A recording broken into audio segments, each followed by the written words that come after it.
it comes to the challenge, I mean, we know that violence in healthcare is rising across Canada, especially in emergency departments and mental health units and in patient care.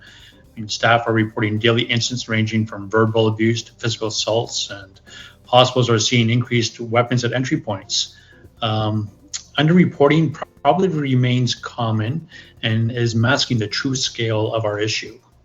Post-COVID era of healthcare is definitely seeing a lot more violence in pretty much every workplace, including, hospitals, but not just the emergency departments and areas there, but also a lot of our clinical front-facing staff are seeing a lot more increased levels of agitation from just general wait time delays, patients not getting the acceptable service that they deem is to be part of their expected levels of service. So there's just an increased amount of anxiety and social disorder that's being kind of matriculated through the healthcare environment. Post-COVID, I think there's almost like a level of PTSD with folks. And, particularly out here, there's not enough family doctors to go around. And that leads to people presenting in the ED that, typically would have gone to see their family doctor. You see overcrowding, extended wait times, people get upset. Also, the homeless crisis that I know is, right across Canada right now is driving up ED visits and causing issues in even other parts of the hospitals, with trespass and theft, drug use, the opioid crisis, and even, post-COVID, we look at it and you can see that many Canadians are actually drinking less, but the amount of alcohol abuse or substance abuse cases have started to risen, which I think has also played a really big factor. It's almost like we've got a little bit of a perfect storm. Increased drug use. I think you've got a much more, transitory population. I think there's a lot less connectedness in places. I have a theory that I think the death of mankind is going to be social media, not nuclear holocaust or global warming. And so there's all these accelerants that are going on at the same time in society that's creating it, much more difficult for the average person just to cope. You're also getting more, polarization in society of haves and have-nots, like the middle class is disappearing. So as things like homelessness rise and violence rises, you're finding more and more people are armed. And, I live in the U.S. right now. It's surprising to me, the number of people who are armed and are actively using that just to be safe in environments, but they're actually creating the problem as much as solving the problem.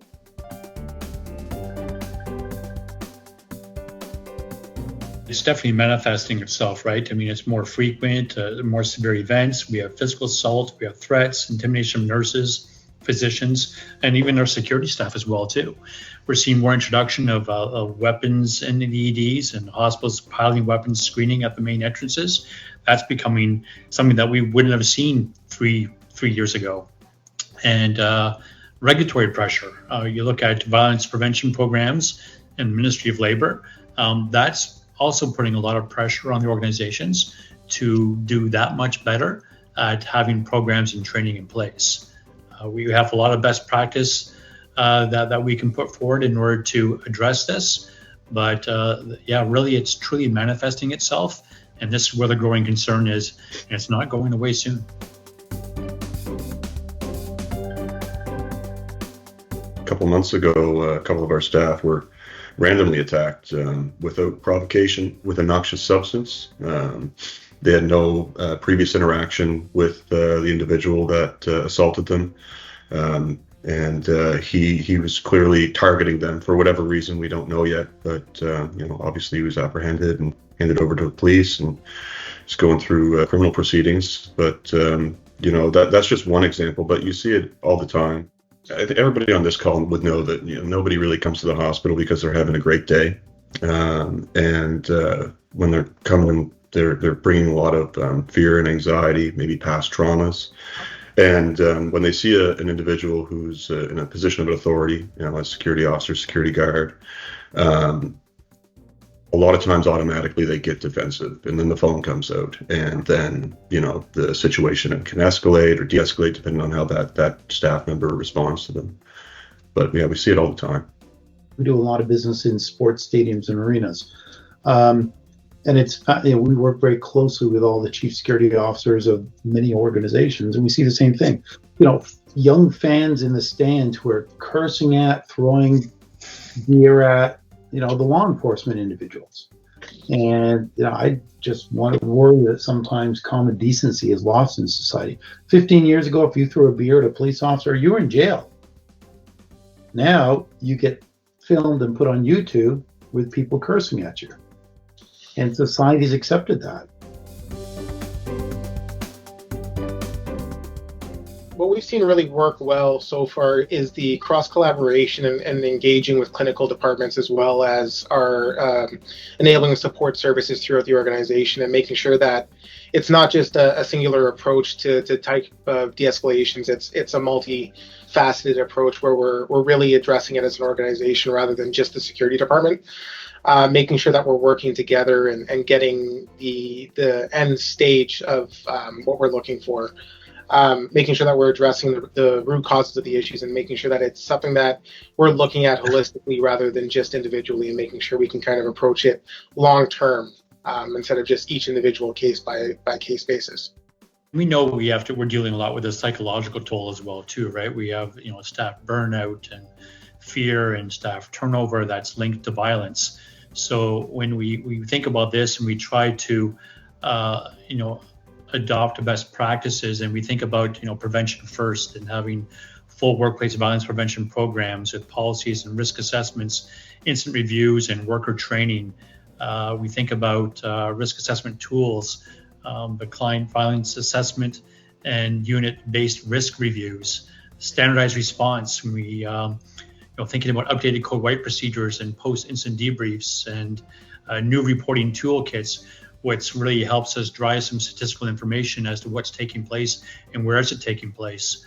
A lot of these things that we're putting into place now to try to measure that and be able to address that. And then once we have that all measured, now we're able to introduce some of the technology and the solutions that we can put forward to assist with our violence prevention program.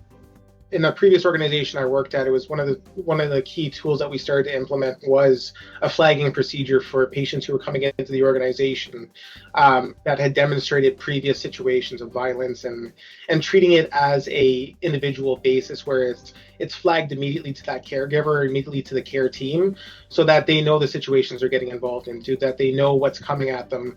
It's something that they're being warned for, but not going to change the level of care the patient's receiving, but more so that it's something they need to keep in mind so they're aware of the situation.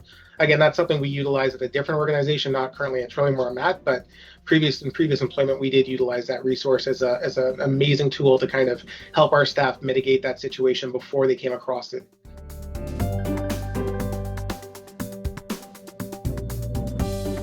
Yeah, it really does start with training. Every facility and organization has a different philosophy behind training that they may or may not use. Some use NBCI, some use MOAB for de-escalation and incident prevention. But it's not just the security staff that need to kind of get through that. And even patient-generated violence, being predominantly in the EDs and the mental health departments, but we're seeing a lot of it in ICUs and Gen Med Surge as well. So ensuring those frontline like clinical staff receive training as well, ideally before they actually work their first shift, because once they start working, it's really hard to pull them off the floor to get any training. But getting them involved in training early on, and having that training work cohesively with the security staff that are going to be responding to the incidents, so both parties know what each other's roles are and what to expect, and leads to a greater cohesion. Prevention obviously is the ideal way to do that. I've seen where we or other organizations have placed a kind of like a hybrid security role in the ED waiting room, where a lot of violence does kind of start to happen. People start to get frustrated. They're focused on customer service, de-escalation, really, and almost like a liaison. They work with social work a lot, especially with the underhoused population, for discharge planning and safety planning, so they can actually, discharge somebody out into a suitable place, as opposed to just saying, okay, there's the door. get them into a shelter, bus ticket, taxi chit, that sort of thing. It really helps on the preventative side.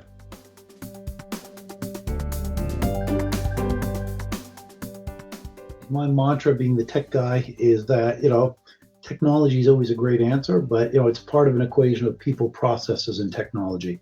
To Tom's point about making sure you've got the right training in place for people so they know what to do and how to react, how to de-escalate, these sorts of things.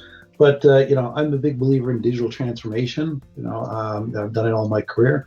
We've seen how our whole world changed from going to brick and mortar stores to go buy things, where now 90% is bought online through Amazon. And you go online, it says, well, people who have also bought these things and these things. The data analytics that are available can tell us a lot. We've seen, I don't remember the last time I went to a bank branch. I got physical brick and mortar. Everything's transacted over the internet.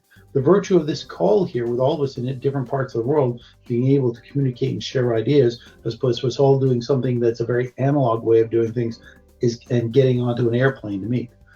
Physical security is interesting because what we see, no disrespect, Tom, to Paladin or anything, but the typical response to violence is guards and guns. Let's hire more bodies, but that doesn't scale. And it's somewhat reactive. The event occurs and you have to deal with that after the fact, where digital technology can actually allow you to be preemptive and proactive and have infinite scalability. So as an example, in some places we've deployed our technology.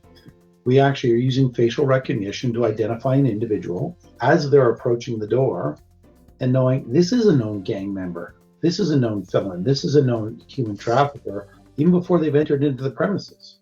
And as they pass through our system, without the historical need of creating like a TSA-like experience, right? People can just walk on through and alert on a gun or a knife. And with the next iterations of the technology, I can actually tell you, Tom has a gun in his back pocket and Todd has a knife in his backpack. So now the guard is digitally informed. So think of it like you've got the digital security guard versus the analog security guard who knows, sir, you have a gun in your backpack. Right, and that changes the dynamic of that conversation, right? If the person who's being confronted knows that So digital technology allows you to, we can watch every entrance where you may not be able to staff every entrance. You can grab stuff off social media where someone says, I'm going to go mess up such and such a hospital who gave me the wrong meds yesterday, and then watch them as they're approaching the building. So you can get that kind of preemptive warning and kind of correlate a lot of data to help scale out a response.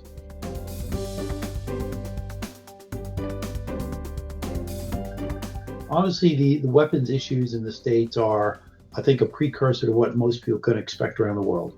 And for those who don't believe that there are guns in Canada and the gun laws are much stricter, and the same in the UK and Australia, we're a global company. We have customers in Singapore and Tokyo and Australia, the UK. The guns are there. Law-abiding people don't have them. The others do. And that's, I think, where we're going to see the same sort of unfortunate mentality that lives in the US, which is a balance of power. Well, if all the bad guys have guns, I better have one too. It's for sort of that self-protection thing. In the States, we've got lots of case studies. We have a customer, Centera Healthcare, out of Virginia. They ran a pilot with 90 days with us, and 5.6% of all the individuals walking the door had a weapon. And another 5% of the people who hit the door saw our system, turned around, went back to their car, and came back in. So there was a preventative benefit out of having systems like this in place. Now, we don't know if the deterrent effect was they had guns, they had alcohol, they had weed, but it stopped bad things coming into the environment. Now, the range of weapons, obviously a lot more firearms, but the preponderance of the items was knives, pocket knives. And so for, I can't remember the exact numbers, it was something like 21 guns. I'm trying to remember how many days this was over, but 21 guns and 1,200 knives. Pepper sprays, mace, nunchucks. One guy was actually carrying a crossbow to his doctor's appointment, which just completely blew us away.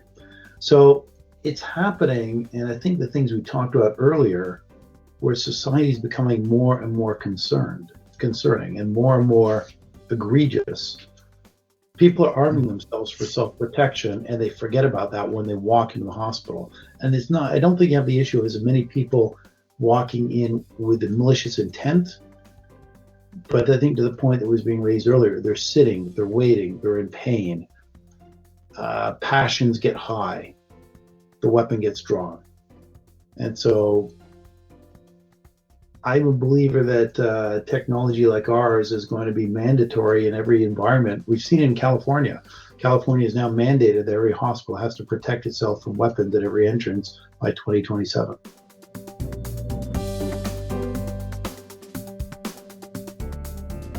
At the end of the day, we're a guarding company, but we are trying to be innovative in that field. We're testing a number of products across the country, one being related to patient watch services, where we have an app basically that'll help track and provide data to the care providers regarding that patient and its behavior more like on a real-time basis.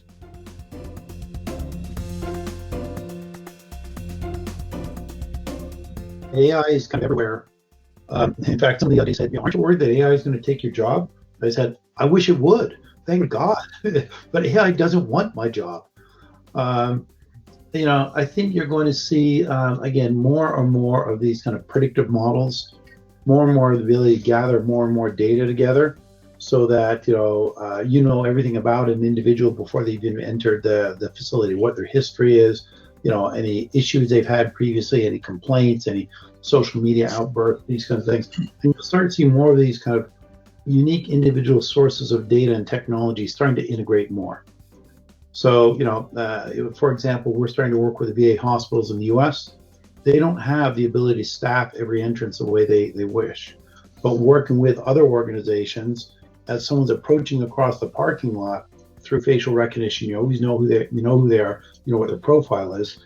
They go through our system. We can then sort of gather more data about who they are, as well as where they have a weapon or other items they might be carrying, like stolen items, for example. And then, using the cameras, we're tracking them through the building. And so again, when that security officer does choose to intercept an individual, they got a full profile. They know the history, they know what the person's carrying, everything. So I think you're going to see more integration and more use of AI tools to allow massive scalability of things like security across broad environments.